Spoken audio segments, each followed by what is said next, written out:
For the first time ever. I've wanted to do this many times. What are we talking here? Are you talking about wearing a hat on the show? Yes, we are.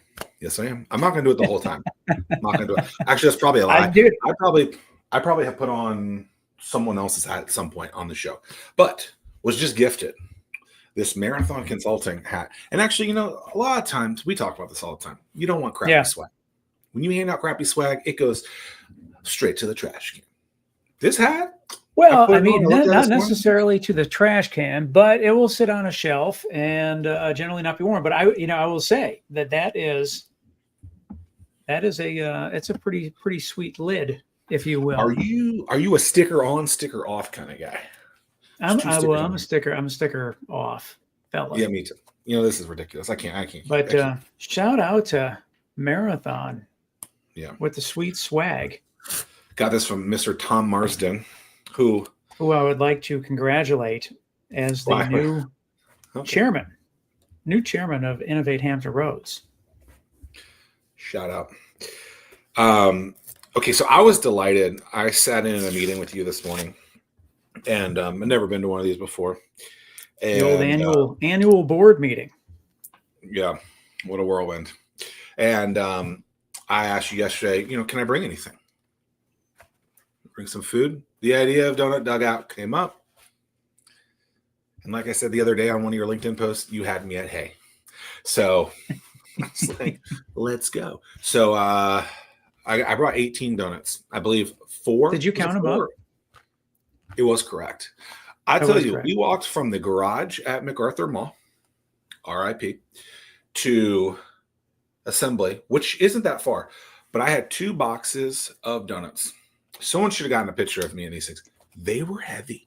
The crazy thing is, Zach, is that there were a box that fits a dozen donuts only can hold 6 apple fritters. No. It held 15 or 16 donuts on that other one. Oh, they throw a little extra in there? They did throw a little extra in there now that I counted. Hold on a second. Let me think about this. Nope, there was 14 in there. 14. There was 14 donuts and 4 apple fritters. The 14 donuts were on one box. The 4 apple fritters were on another. See, I thought there was 6 apple fritters. You took a picture, though, no? Yeah, there's that. Fact check. You know what? Let's do that. But this is... I can't wear this hat. It's just obnoxious. But I do like this. And I think I could wear this. I've been thinking about getting a new hat. It's breathable. It's nice. Now I don't have to get one. Thank you to Aaron and Tom Marsden over at the Marathon Consulting. If you haven't checked out their video, Disrupting the Tide, I learned a lot about that. That company from that. So cool stuff. How was your donut this morning? It was great.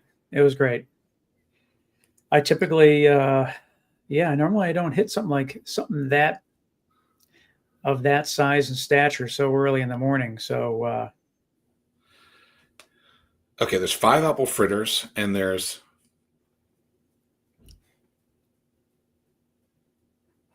you should. So there's 20 donuts. Okay, this is, oh boy. Okay, so I thought I ordered 18. I ordered 20 allegedly. It was on point. It was good stuff. It was lovely. What's on your mind, Mr. Ryan?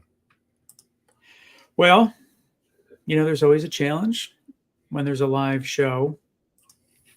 Well, it's not a challenge for us because we do this we record every Thursday at 11.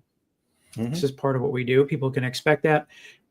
We don't do it. We don't advertise that it's live at 11 because we're trying to get the largest audience per se. We do this in the sense of if people want to join live, they certainly can. They can throw comments in the chat, whatever, and we can yuck it up that way. But we choose to do it at 11. So always comes with a little bit of risk in case there's a last minute cancellation. And that was the case today. So there you have it. That is what's on my mind. Okay. And you know what's on my mind? Sharing this picture. Mm-hmm.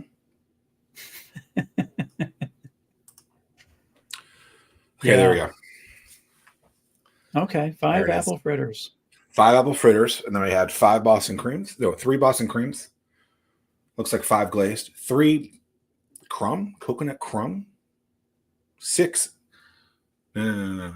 4 glazed. 2 maples. 3 blueberries. Ladies and gentlemen, I just want the record to know that the man to my left, maybe to your right, or vice versa, he ate the entire thing. Weight 16.5 pounds of one donut he ate this morning. Congrats, Tim. Well, it was as we talked about before the meeting, it was a very humid morning. Yeah, I came back drenched, dripping, and I need a little something to refuel the body, if you will. I did have a little. I had about 1/8 of an apple fritter in the last 20 minutes. Is it kicked in? I mean, like, am I tired?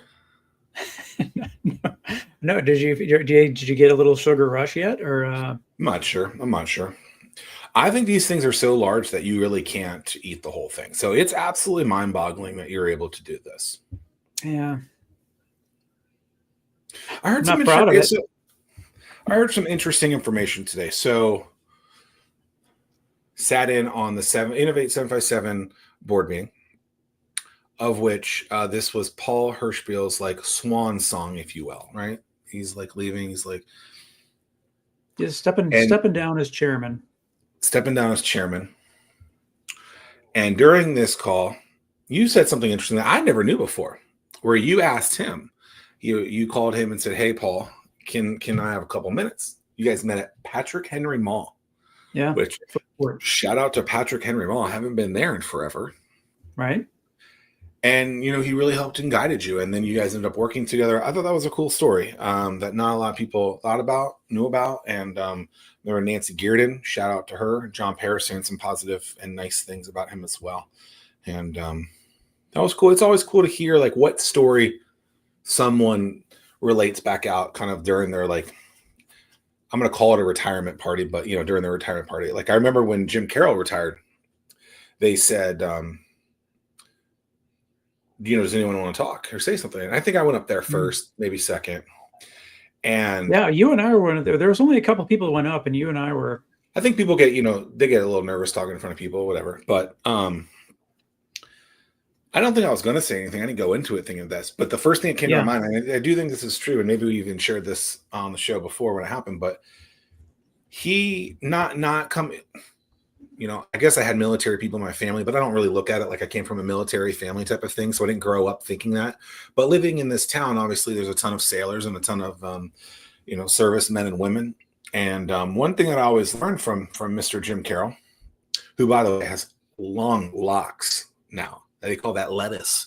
His lettuce is just like. Is that what the kids call it? Flowing like the wind or whatever. Yeah, ridiculous. By the way, I said the word slaps yesterday. Oh, that slaps. And someone looked at me like I was crazy. So he taught me this thing where it's kind of like the Vince Lombardi rule, if you really will. If you're not 5 minutes early, you're 10, or, if something like if you're not 5 minutes early, you're late type of thing. Yeah. And so like we used to grab breakfast, I don't know, once every couple of weeks, once a month, something like that. I used to get there 5 minutes early. He has already had like 2 cups of coffee. I'm like, dude. Yeah, military man. If military rule is 15 minutes early. If you're not 15 minutes earlier, then you're late. I really despise people being late. Yeah, I do. I hate being late in like this bridge tunnel, especially construction. I'm either I know it happens. 15 minutes late or 30 minutes early. It's just amazing how much it can swing. Yeah. And it just instantly swing. Yeah. But yeah. Super grateful for Paul. I mean, for a lot. Yeah. He is a true behind the scenes leader. So it's, this organization wouldn't be what it is without him. Getting everything started 14, 15 years ago. Yeah, that was something I thought was crazy too. Like, I remember it being started way back when, because they used to have these meetings, and I guess it was Start Wheel back then and whatever. Yeah. But Paul being also just being co-founder of 757 Angels with John Paris. yeah, it's just crazy to you just start hearing those years, and you're like, wow, that's crazy. That was Yeah, seems like I mean that's one of the yesterday. things you have to be. I don't know. You have to be a special person to assume the roles that we assume in the sense of because we're not doing it for ourselves. But it's crazy. Paul did it for the good of being a good human being. And when you think about the number of people that he has impacted over the course of 15 years, it's amazing. Yeah, I've recently learned about it. You saying that is interesting. It reminds me of this something I heard when Jim Irsay, the former owner of the Indianapolis Colts, has passed away, and how he was very secretive in his donations to people and helping people, and like he'd see something on the news and he'd immediately go fix it, but he didn't want his name attached to it in any kind of way. So like apparently he's like donated is probably the right word, donated like $100 million to people, stuff like that, and like really helped the need, those who are in need and stuff like that. And you hear these stories and you don't know who it's tied to. It's just Yeah. you kind of got your own little Santa Claus every day of the year for something. And it's pretty cool to hear that. And then literally to hear the story about how Paul basically kept the organization alive on his own dime for a while like that. And then to see where it is now, that's pretty cool just to hear that and just be like, okay, like, this individual, walked the talk, but also put his money where his mouth is. And, I can appreciate that. Yeah. Yeah, I totally agree. And like, I know typically I'm the type of person like with you and your Kickstarter with your first book. What was it? Anomaly, I believe is Well, the name of that book. well, if we're talking to Lauren Craylow, shout out. I am a model today. That's right. But yeah, I was. I remember. It was a little game that you did your Kickstarter, and I wanted to be the last one to put you over the goal. Oh, okay. And That's fun. I don't Is that remember true? yeah, and I don't know if it came up in conversation, but it was just like I'm the guy that's going to think about you first, but I'm also going to be the guy when everyone else moved on to something else. I'm still thinking about you, and that's when I put my little Kickstarter bid in, if you will, just to take it over the top. Very cool. Well, I appreciate that all these years later. And I haven't read that book in a long time. Maybe I'll reread it. Actually, I started reading it about this time last year, and I got through a couple chapters. And then I did something else. I was like, I've read this. I don't need to read this again. I live it. Like, Yeah. I mean, what are we doing? So I haven't. We've had this cup for a long time, but I haven't used it. But I know you used it. The infamous Yeti from Portsmouth Partnership. Nope, Portsmouth Economic Development. Apologies. Mm-hmm. So shout out to them, Kristen, for helping out Tim live out his childhood dream of getting a Yeti can. Well, the thing is though now is that I've missed that boat. Everyone has a Stanley now. I'm the guy that's just happy that I got a Yeti. Everyone's moved on to the Stanley, so I'm still not part of the.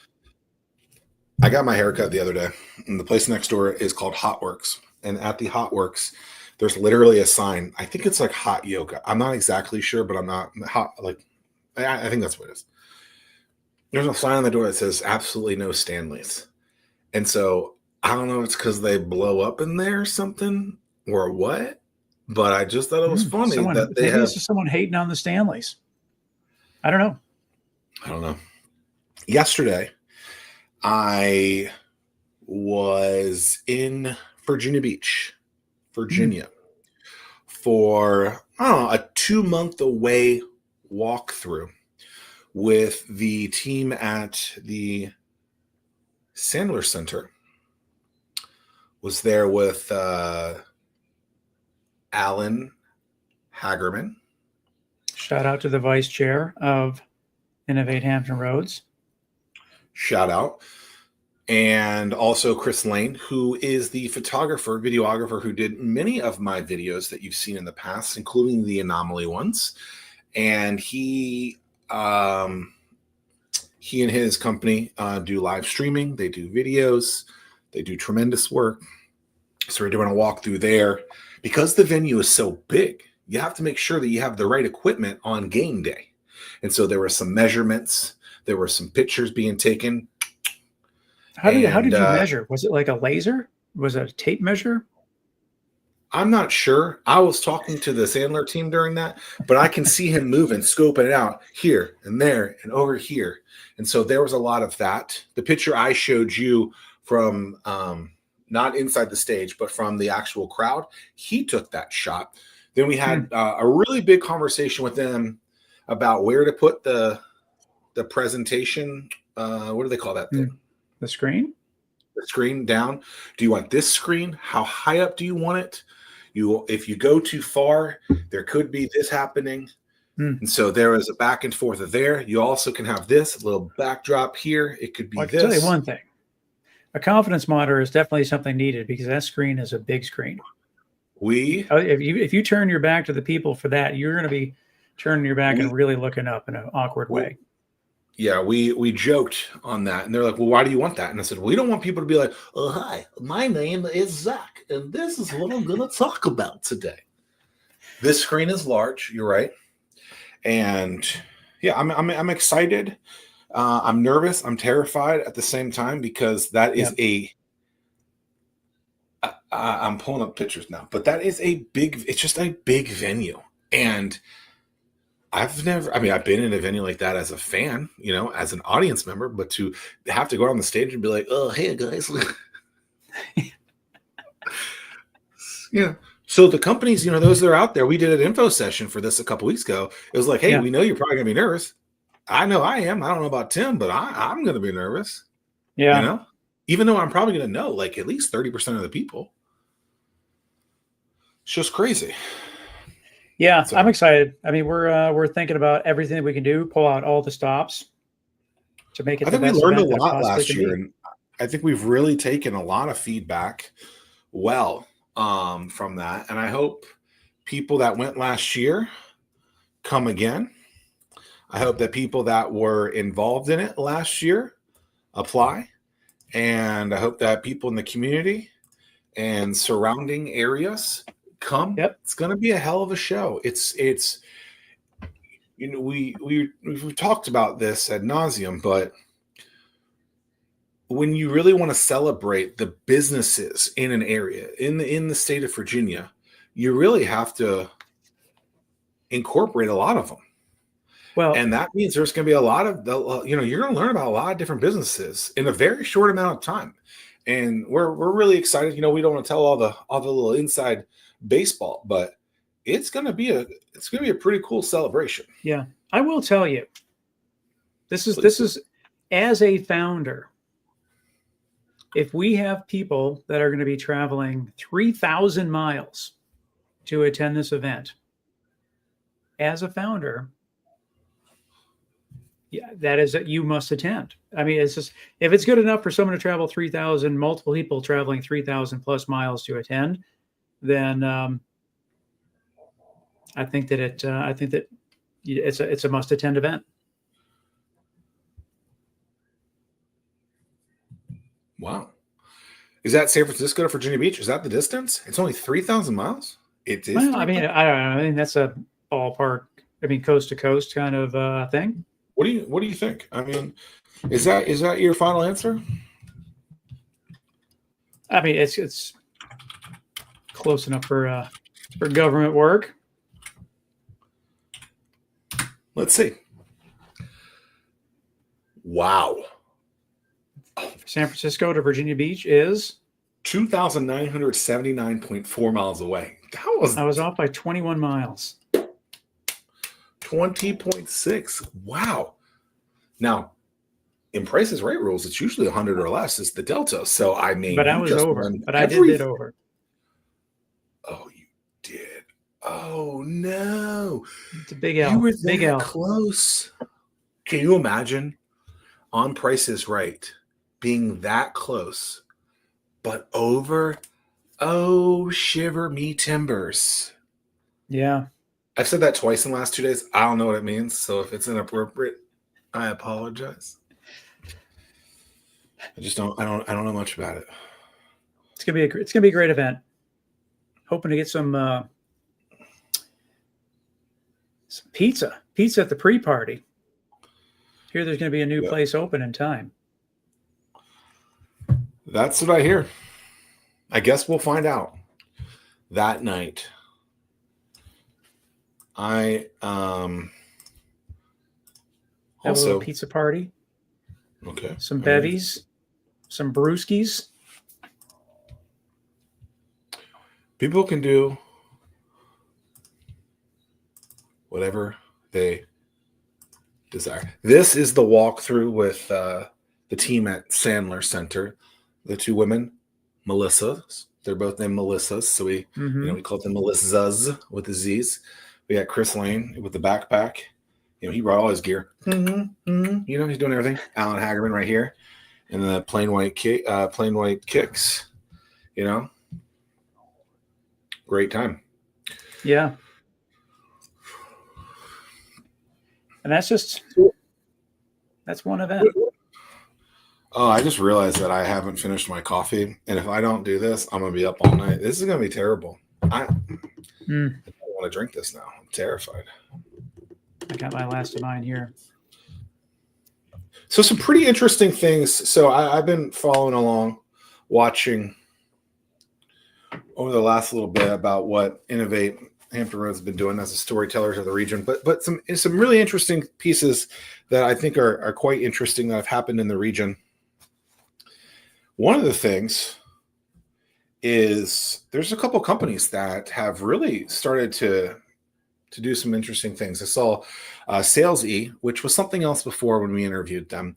They brought on two new team members, but the thing that's really interesting with that is Carl Hewitt, former founder. I guess you're always the founder. Founder, CTO, I believe, of Decisions. He was one of the first judges ever at Start Norfolk 1 back in 2011, which I thought that was pretty cool. That's the only time I think I've ever met the guy, right? But pretty cool that he's still active in the community. I saw that Rubin Education, shout out to Danny Rubin, they a couple months ago, I think, got into Miami-Dade County for his platform, which is a top 10 city, top 3. Okay. Miami is the third largest market in the country. Is that true? Really? The third largest school district, I believe. Yeah. Oh, cool. So that was cool to see that. And then I noticed that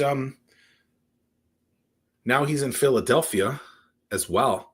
That's pretty cool. It's pretty cool that a guy that went to school to be on TV learned a lot about that situation and said, oh, you know what? I feel like there's this piece missing, and is now giving, is providing this resource to the school system so that these individuals can really just learn how to talk to each other in a professional kind of way. I think it's a hell of a story, and I'm really excited for him. I used to work with him. He bootstrapped the whole and continues to bootstrap the company. Yeah. It's pretty cool to see him be able to do that. I know it's really rewarding from him.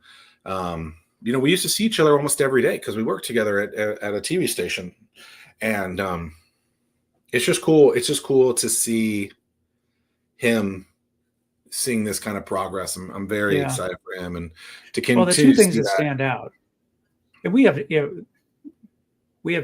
very, very little to do with that success.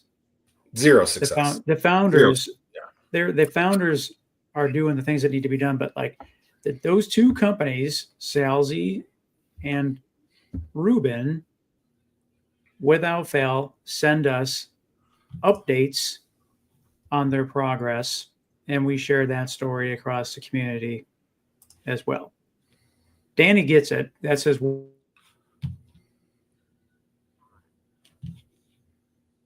Yeah, share your story. Send us your stuff.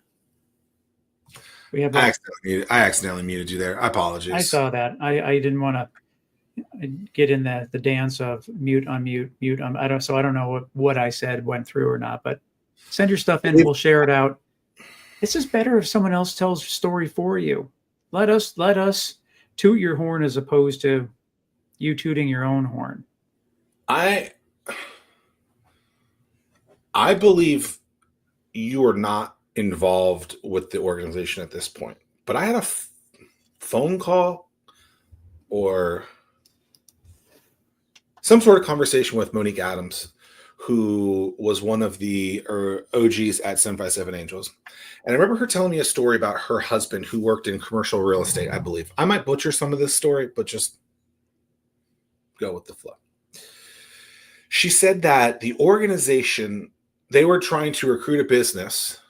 The commercial real estate firm was trying to recruit a business to the area to be in one of these buildings that he was helping manage, sell, whatever.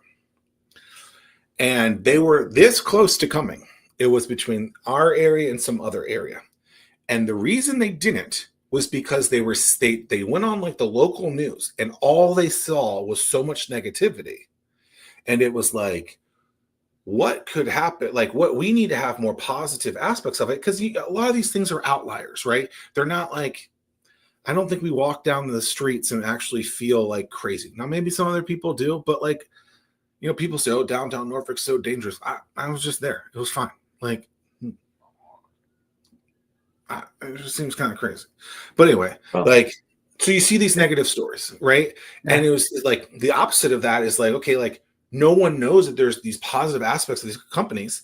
Like I made the comment at the meeting this morning. It was like, you know how hard it is to get on TV these days with a positive story? I mean, it's pretty damn hard. So for us to have gotten on that to showcase the World Cup, and then they said, can we have you back? Yeah. Like that's what I think the organization is from the storytelling standpoint. It's like, this is going to be a positive thing. So if you want to get your words out there, your thoughts out there, your messaging out there, there's not going to be a negative spin on that. And I think that's great, because I just, if I was to ever take over a news organization, the first thing I would do is eliminate all the negativity. I think it can work. I just don't know why they don't. But yeah, so, innovate Hampton Roads from a news story, from a storytelling standpoint, is going to be positive. And I really appreciate that, because I think whether it was back in the day when I was doing Hatch things, it's always positive. Sure, at the State of the Startup Community Address, we had the good, the bad, and the ugly. Yeah. Right. And we weren't afraid to shy away from those things. But like, usually that wasn't company focused. That was something else. Yeah. It's interesting you mentioned all that. Because I did receive a press release yesterday, day before, and some organizations have picked it up. I think it's going to be published tomorrow. I'll finish it up and publish it tomorrow. But yeah, it's a not a negative, a real positive story. So I don't know. I'm torn a little bit. I don't, as we stay clear of all the hot topics. Stay away from politics. We stay away from all that. But it's a story based on the tariffs, and it's just like, I just want to stay out of it. But I am going to show my unbiasedness, and I am just going to put out that press release as it was submitted to me, and we'll press. They took the time to do it. They did some studying. They did some polling. Take them at their word. I don't recall. I've never seen you do that. It's like Arsenio Hall. That was pretty funny. Okay. Yes, I know who Arsenio Hall is. Okay. Anyway. I know the guy that just muted himself for the first time. Now I lost 265. Now I just lost my train of thought. Oh, okay. You said this thing last week. I believe it was last week. It was, you got a call from some of the local media asking for your opinion on something. Yeah. And I said this last week, and I'll regurgitate it and articulate it again this week.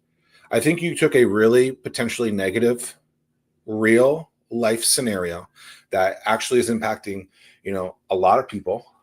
You know, you when pricing changes and it's more money, like in the negative, it's a real deal. Yeah. But or people losing positions at their jobs. People, a lot of people went to college to do some of these things in their dreams, and then they lose that opportunity to, in many cases, no fault to their own. And I'm very I feel that for people. And as a human, I think we have to do that. It's like, okay, like that really sucks. But I thought your answer was very interesting. And it was basically something like, yes, this sucks. Yes, this is very difficult, but you have a skill set and you also have an opportunity now to take that skill set and change the world with it through your lens. Yeah. And I just thought that was beautiful. And I think a lot of people are afraid to start a business and stuff like that, but it was well said. And I appreciate Well, thank you. Thank you. One of the things that has stuck with me, and it's really, really important for us to understand and pay attention to, is scarcity creates innovation. And right now, I mean, our region is facing some headwinds with budget cuts and whatever, but that scarcity is it's going to force you to think differently. And that just like when we go back to, as Zach would say, the cocoa days, the companies that innovated, they did really, really well. The people that sat back and did nothing and watched everything fade away, that was a challenge for them. And, they suffered as a result. So scarcity creates innovation. And this is your time to take advantage of that. The craziest thing I think of the cocoa days, I think when I say that, people are like, is he talking about COVID? Is he talking about the coronavirus? It became not the coronavirus very quickly. Do you think that's because of the alcohol brand?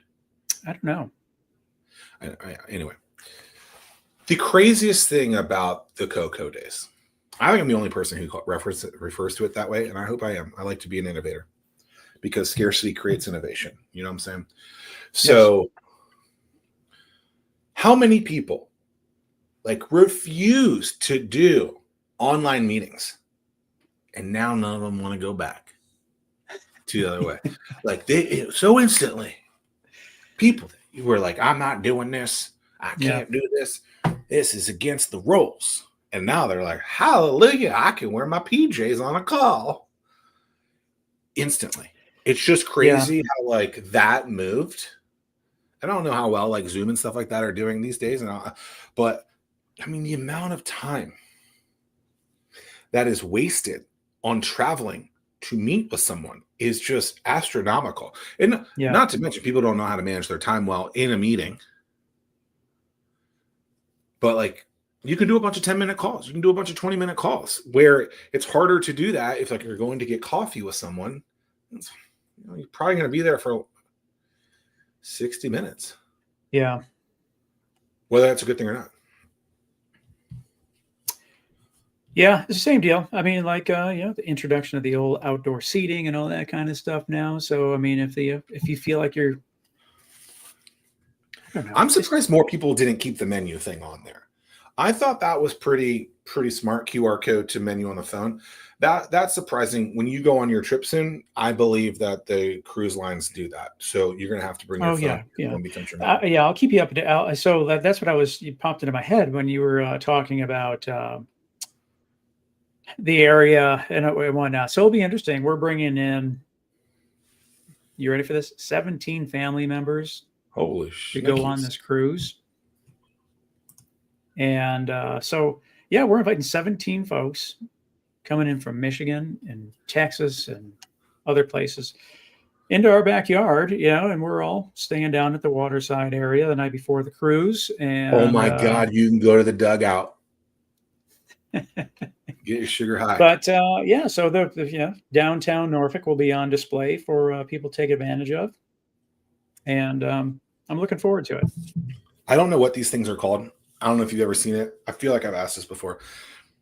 In the waterside portion, the Town Point Park portion of the Elizabeth River Trail, there's this thing called, I think it's called like the letters, the sailor letters or something like Oh this. yeah. That's pretty cool. It's like, it's a very small monument, if you will, but Yeah. it's these letters, and they're, I don't know, coppered, and they're kind of like this, where it's not like a piece of paper, but like it lifts off the ground. Yeah.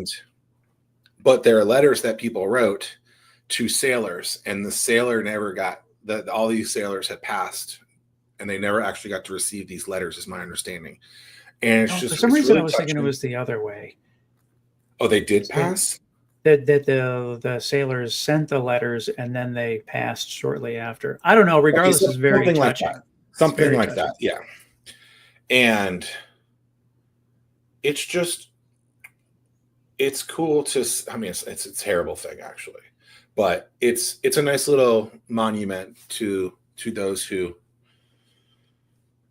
did a lot for us, and I appreciate that. And it's, if they get a chance, they should try to walk the water side, or the Wisconsin, because that thing is obnoxious. Oh I yeah. don't know how. I did that once. They do like a ghost tour in there now too, where you can spend the night or Well, I don't something. know, but I can tell you one thing from a holiday light standpoint, Christmas light standpoint, man, the Wisconsin chef's kiss, they do it right. Chef's That's kiss. a must attend thing. Very well done. Huh. Shout out to Stephen Kirkland and his team at Nauticus on what they do there. I'm not one to like come up with ideas that don't want to execute on it, but I would love our area to be like the king of Veterans Day parades, or like, I know Nauticus is a Navy museum, but like being like the legit home to these things would be pretty cool if we like really emphasize that in a major, major, major kind of way. Because I think when you actually do see them, and if you've ever been into Nauticus, I mean, it's a pretty cool place. Yep. To see something like that. And yeah, they've done they just finished a pretty large renovation and modernized it quite a bit. And they continue doing great things. It's a cool place. another, I'm one who loves wildness, especially in business. And I recently came across this experience that via the YouTube, that it really blew my mind. And it was a title, something along the lines of "All American Rejects Get Kicked Off," like cops kick off Dude, All American Rejects from backyard party. what they're doing right now, man, it's ridiculous. I mean, what a super wild thing that they've done to re-emerge. So they are going into, the All American Rejects are going into, I'm not sure if it's college towns, but it seems like it's college towns. All And 50 states, yeah. oh, okay, I didn't know all those logistics. Okay, and they are playing in the backyards of like someone's house. Dude, do you tell their neighbors. Well, do you know the neighbors are like renting out ladders for like $250, $300 so that they come into my backyard, I'll rent you my ladder so that you can watch the show. So they did this. I saw an article, a video, the lead singer, don't know his name, but he said, well, something like he had to play some corporate gig, and he was like, it was lame, I didn't want to do it. It's like, we're not back to the roots, the ticket price is too expensive, so let's just play. The big thing is, I think, this is a revolt against the Ticketmaster service charge craziness. It's hard not to. And I don't know why so many artists and like organizations and things partner with things that their customers hate. And maybe it's just because they know we're going to buy the tickets, but it's crazy. And so to see what, I think the guy's name's Tyson, to see what the All American Rejects are doing, getting people excited. It's wild. And they're just singing backyard parties. Look it up. It's really fascinating. And I'm always just one to be like, okay, like how planned was this? And it was planned, but like I don't But think they're it has getting taken like a real life of its own. that's what happens with the internet. And so you're able to find those things. And when you do something that's unique like that, and you're, an established band, I mean, they're not really that big anymore. I've Well, seen them in, yeah. I I mean, saw the them on crazy a thing side is stage. because my daughter Madison is following along with this because Madison grew up with the All American Rejects. We would drive around in the car, and that's where we would jam to back when she was really, really small. So she's following along closely, and it's I got a wild. song in my head. I'm not singing it. It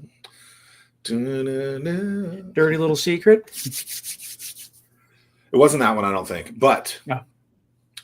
it's Maybe they'll it's come to the just cool Startup to World Cup. Who knows? Play a little pre-party. Just saying. as I'm Could looking at my happen. backyard. I'm like, I just always appreciate people that do things differently. A little anarchy, a little wildness in there. So it's cool. Yeah, I think that's a big thing. You and I were not afraid to take chances, and hey, if I things mean, don't most of work the out things well, I've ever think about. I mean, most of the things that we've done have been pretty wild things. I mean, State of the Startup Community Address, like pretty sure still the only organization ever to have done that globally, at least nationally. I remember people used to be like, wow, how are you doing that? I'm like, I don't know. Just like dude, made some slides and told some people to show up. Like it's not that I don't know if easy, I've but I'm ever really full baked idea. what? I don't know if I've ever done anything with a full baked idea. Like really have thought everything through. We seem to build this plane while it's flying many, many times. I remember like 2-3 weeks before the original start Norfolk, there was very limited seats that had been sold. And then something happened. Yeah. Where like 3 weeks before I get a phone call from someone and that clicked and it got in front of enough people and then 180 or ish, 175 ish people showed up. 40 ideas were pitched. I was like, oh, there is something here, And so Yeah. sometimes you just got to say it enough. The crazy thing is, man, is just, dude, it takes leadership, and you have really, really got to lean in. And a lot of people, they're afraid to lean in, and then and it shows. So it's too bad. But so instead of they like lean back. Well, I think that it's just 1 foot on the pier and 1 on the boat, and they have that. They want to make sure they have a safe landing. Yeah, I'm gonna do this a little prematurely, but so you talked about your family coming into town. So let's say that your family is coming into town soon, and you could take them to one restaurant in town. What's that one restaurant that you're going to take them to, Mr. Ryan? Is it that time of the show already? I said I'm doing it prematurely. Yeah. It's well, so my family, they do like the white sauce from Plaza Azteca. Typically, whenever we go up, when we go up to Michigan, we'll buy some chips and salsa with a big container of the white sauce to bring them. Cool. I don't know if we're gonna have time this time around, but being in downtown Norfolk, and it's so hard to get into because it's so small. Jack Brown's is a great burger.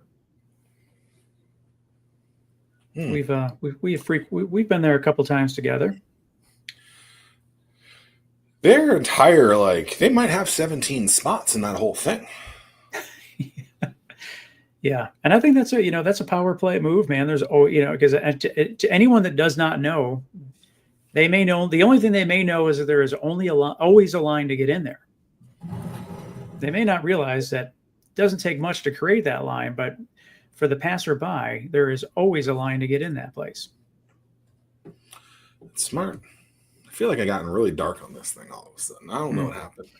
But yeah, so we got let's shift gears. We have to touch on Tech Night. We got that coming a little further on the horizon, October. Some of the people that I had never met before, I met through that event way back when. Yeah, so it's like for those that don't know what Tech Night is, just think about the Grammys, if you will, for our local technology, innovation, and entrepreneurial ecosystem. And we have some awards that nominations are open, so you nominate somebody. Zach, do you have the award categories handy? No. Oh, okay. but I'll read them. So Yeah. I'm just thinking, I almost won the main award in 2012. I didn't. I lost to Joel Need. I remember that. Joel Need, we had his son on with the Oh, Kimsville yes. kids.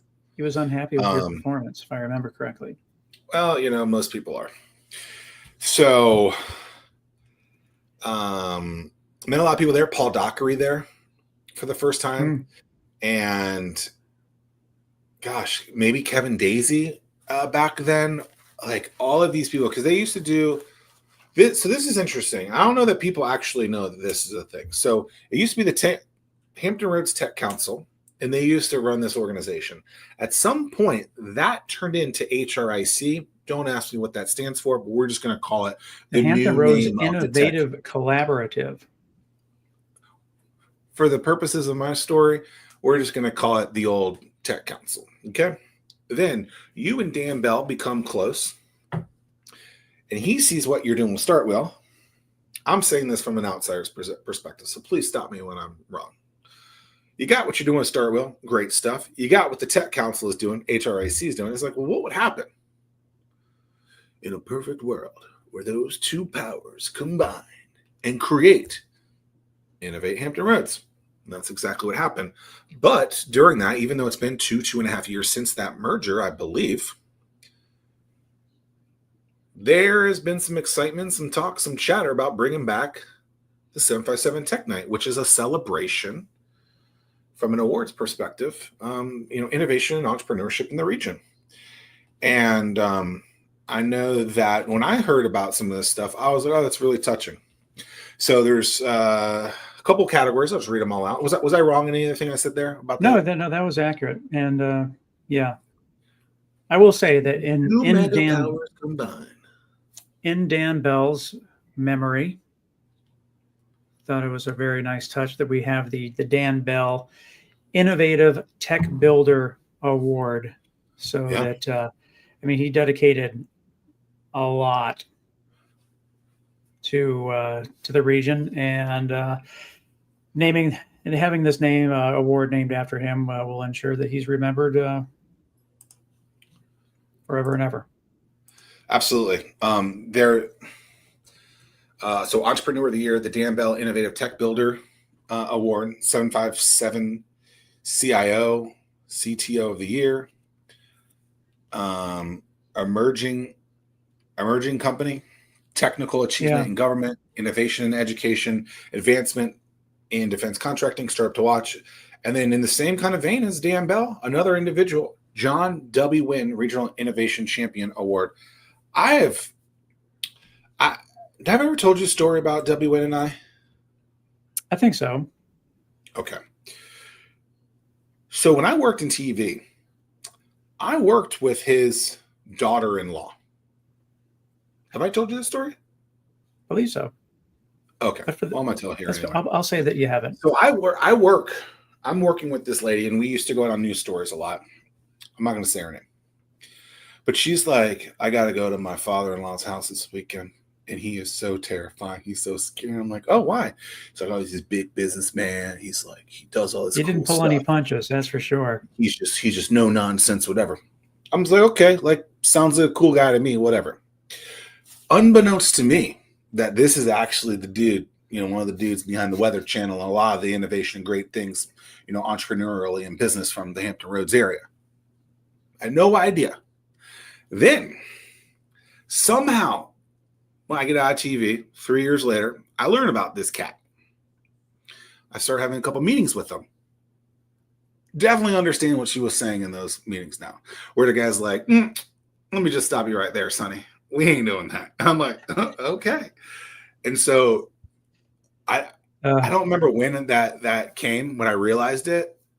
But I was like, oh, man, that's so funny because she used to always tell me how this guy was so terrifying. I tell you, man, he did a lot, not only for this region, but for Virginia. I mean, he was the guy, the catalyst behind Go Virginia.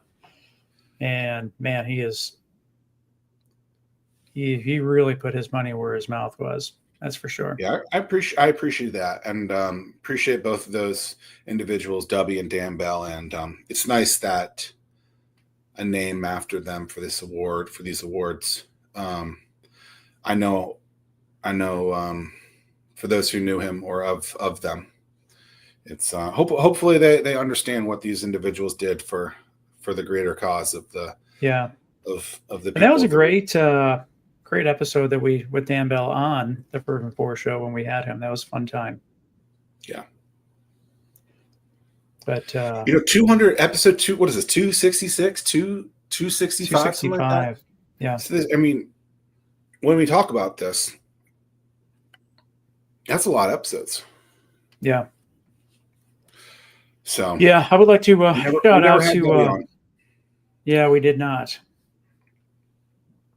I would like to shout out to J.P. Morgan Chase as the presenting sponsor for Tech Night. That super appreciative to have their support. Yeah, I mean they do. They deal with big numbers, and for them to get behind something like 757 Tech Night is, I appreciate that. That means a lot. That event, October 9th, the Chrysler Museum, downtown-ish, Norfolk, maybe right on the outskirts again. I'd still call it downtown. Part of the awards themselves are going to be super cool. Oh, are they? Oh yeah, very unique.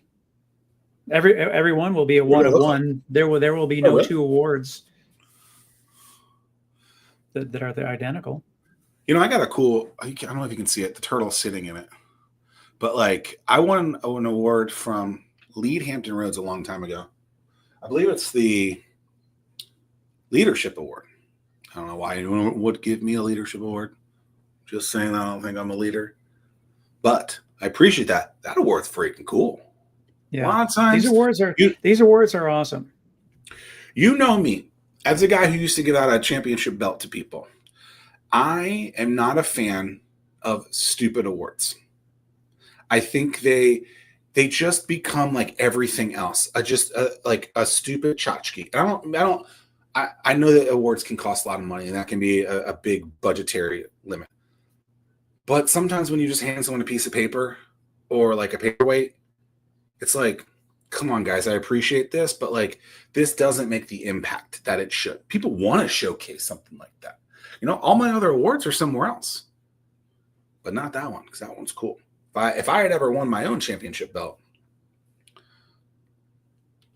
I would have that too. So nominations are open and ready, and tickets available as well. So a lot of things wrong. Yeah, sponsorship opportunities are there. This is I want to just be really, really clear. This is not a money-making thing for Innovate Hampton Roads. This is about breaking even and celebrating the region. Yeah, it's and for the startup founders. Yeah, with the last thing that I am a very founder-friendly person, as you know, Zach. I never want there to be something in the way between a founder and getting to where they want to be. So we will have some scholarship type of program, if you will, that if you need a ticket, let us know, and we will be working with. Yeah, so to me, there would be nothing worse than someone is a sponsor. They get, say, 10 tickets with that sponsorship package. They know they only are going to have 4 people going, so we're going to take those extra tickets and then we will donate them to founders in the honor of that sponsoring company, and it's a win-win-win because this is a celebration for everybody. So if you're a founder and you're interested in something like that, let us know. Kevin Griffin said basically this last week, and I know it can be hard for someone to listen to an hour-long conversation for one little nugget, but I read in a book once, buy that book for $15. If you get one nugget out of it, you implement it, it can be very powerful. I believe he said something like this: you never know what happens when you just show up. You never know what happens when you just start asking how you can help a little bit. And now, I believe he called himself like the guy who is known very well in the Mid-Atlantic from the developer aspect of it. Sure, he's done the conferences and stuff like that too, but it wouldn't have happened had he not driven the 90 minutes up to Richmond all those years ago to attend something that didn't happen here. Yeah. And so I think a lot of times people will see us talking, they'll see someone else, and they'll always find a reason why they shouldn't. You can always find that reason too. And I just would encourage individuals who maybe have that negative first aspect to just maybe once or twice to start. What would happen if maybe I'm misunderstanding what this thing really is? Yeah. And what happens if I just show up somewhere, whether it be the World Cup to Tech Night to something else, it doesn't have to do anything that associated with those two things. But what would happen if I just went in there with a little bit different of an attitude, with a smile, willing to meet and help other people? What could happen in that situation? Well, if I can build onto that, Zach. Please do. When you attend to that, I guarantee you're going to be leaving with more than just one nugget by attending at these events. So here's your nugget for this episode. Take that, go to an event, and I guarantee you're going to walk away with many, many more nuggets. In addition to, you never know who you're going to run into and meet. Your next customer, maybe you're trying to raise money and you just happen to sit by a guy who's got a checkbook in his hand. People still write checks. Yep. Or is it like Venmo? How many people do? And then, yeah. You just never know. And I really just think that that's a bad attitude to live by. I tell you, one thing, dude, I just listened to, I was listening to a podcast yesterday, and the thing that was wild was like, he was saying, I live my life as if paparazzi is following me everywhere, or a documentary crew is following me everywhere. And, that will change your perspective on how you live. And you think about that and you're like, man, yeah. How would you feel if you had a camera crew and you're just sitting on your couch, watching YouTube or scrolling through whatever, it's just, from a positivity standpoint, he does this? Yeah. Who was it? It was Rogan. Well, I mean, he probably does though. Yeah, but in terms of he was talking about like when he was like his success and fame being a very slow drip. It wasn't like he became famous overnight, and it took a long time for him to get to where he is. But I mean, just to stay on the right path, that's how he is. As someone who has quit many things, and I look back and I'm like, I probably should have held that on a little longer. But also, I like to retire things while they're still at the top as well. But I mean, he started his podcast. He's in the 2000s now. Yeah, I think. Yep. Right. 15 years ago. I mean, do you know how difficult it was to start a podcast 15 years ago? It's like hearing the guy from Strava talk about how difficult that thing was when they started. It's just like, or watching the Yellow Dog. Someone just talked about Tom Green the other day, and how like he had to shut his stuff down because his hosting bill was like in the tens of thousands of dollars. People have no idea how easy this stuff is now. Like the actual creation of something is monumentally easier than ever before. It's mind blowing to me. And the thing is, it's a repetition. It's repetition and having the passion in the thing that you're doing. The dopamine of like the IG give me like that love type of thing. We anticipate that that's it, or because we'll see someone post and be like, oh, in 13 days I did this. I call BS on most of those things, right? Because I think they're lying. But it's like, who cares? Like, that's why whenever someone's like, well, let me see your SWOT analysis for your competitive advantage or your competitors, whatever. Like, I just don't care about those things because I can't worry about those things. I got to worry about my customers. Do you think people really know? Do you think people really know their numbers in terms of like their reach, their web traffic? Do you think people know their numbers? Do you think they just are guessing at those numbers, or do you think they have no idea? Because I know how hard we work. Just not because we're trying to hit any particular number, but we just want to make sure that what we're doing is working for the benefit of the founder. And I just know how hard we work. It's hard. It's not easy. As a numbers guy, as a marketing guy, numbers are everything to me. Oh yeah. Like if you don't know where you are, you don't know where you are. You wouldn't drive to a place without turning on your GPS. And I do it not because I don't know how to get there. I'm doing it because if there's a faster way, I want to know. If there's an accident, if there's traffic, I want to know. It's kind of like the mirror effect, if you will. I don't know if it's really a mirror, but like looking in the mirror type of thing.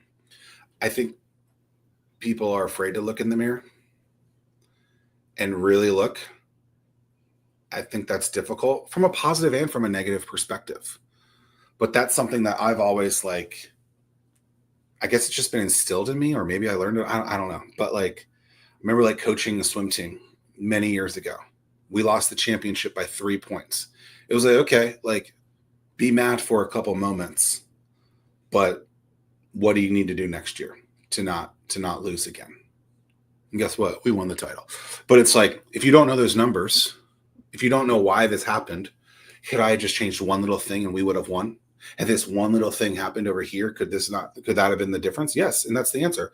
But if you don't know that data, imagine if it's something so simple as like, I didn't actually click this toggle on and that's everything. But because you're so afraid to actually know the truth. I mean, that's the thing, dude. That's been my whole life. From a financial standpoint, like just the understanding of compounding and the compounding effects of money. But that same thing is business. Right. Removing the money aspect of it, just looking at the compounding interest. Like imagine if you meet 5 new people every day, or you reach out to 5 new people every day at the end of the year, whatever that is. Let's say you take a couple weeks off, right? 50 times 5. I don't want to do the math, but that's a lot more people, over 1,000 people that you're going to meet or have conversations with that you never did. And all you had to do was spend 5 minutes doing it. Well, I mean, it's just, I mean, me telling my kids right now, because they're to that age, I'm like, guys, you save $100 a month from 25 to 65. That will turn into $1.1 million based on historical rates. $100 a month. And it's just, I always joke, man. I'm like, dude, my go-to peanut butter and jelly for lunch. A lot of times when I go to coffee, as we've talked about on the show, not a super big fan of Starbucks. I'll take my own cup of coffee to the meeting. I mean, it's just like, nice. And I mean, it's just $100 a month, 25 to 65, over $1 million. So just trying to instill that, but it's numbers, man. You just you got to measure it, and boy, it doesn't start growing until it starts to grow, and then you're and it's the same thing with us with the audience reach that we have, and we talked about that ad nauseum about running. You're running, yeah. I mean that your fast days today will be your slow days tomorrow, and it doesn't seem like it would be possible, but man, if it doesn't happen. It all comes back to those reps. Shoot your shot. Shout out J Cal for saying it the way that he did. Because I feel like we always talked about reps, or maybe he's the one who brought up reps. Yeah. But I feel like ever since that episode 100, which seems like, wow, we've done 160. How many shots did I have to take to get that show to happen? He made fun of me on the show. He's like, dude, I had to say yes, others did, just to get them to stop bothering me. Dude, okay, so Brittany and Dave Paragraph met from Where to Wheel, met J Cal that day at they're in this accelerator right now. And and then I was just talking to them the other day. They were on the show a couple of weeks ago. Oh, they were? Cool. I was asking Brittany if they were going to be at the World Cup. She said, no, we can't. We're actually pitching to Google that day. I was like, that's cool. Like, all because they showed up to start Peninsula.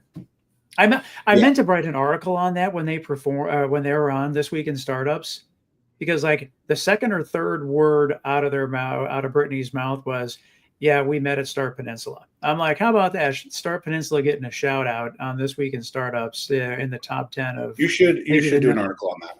Yeah, I have been meaning to. Based on this last 10 minutes, like. And you just never like it's the Nike slogan. It's just do it. Just show up. Dude. Tim, great to see you. Yeah. Episode 265. Looking forward to the next 265. And, we've only done a handful of these solos. So this was our worst one yet, but, we'll get better. No, I don't believe that for a second. The thing that's just interesting is how much we do talk to each other now. So I feel like we're always talking, but just everybody could eavesdrop, hear what we're talking. We don't talk about anything different when we're well, typically when we do talk, we're in front of a camera because we're on the FaceTime. But Inside always baseball, a pleasure. Always a pleasure. Like, subscribe, download, and make sure that you show up to Startup World Cup. Innovate757.org/Startup World Cup, Virginia. Not Get those nominations in for Tech Night. It's happening, baby. It's happening. I don't know if that's right at all. But 2 up and 2 down. That was correct. Oh, you should do that now. This will be the thumbnail. That was the funniest thing I've ever done. Oh, boy.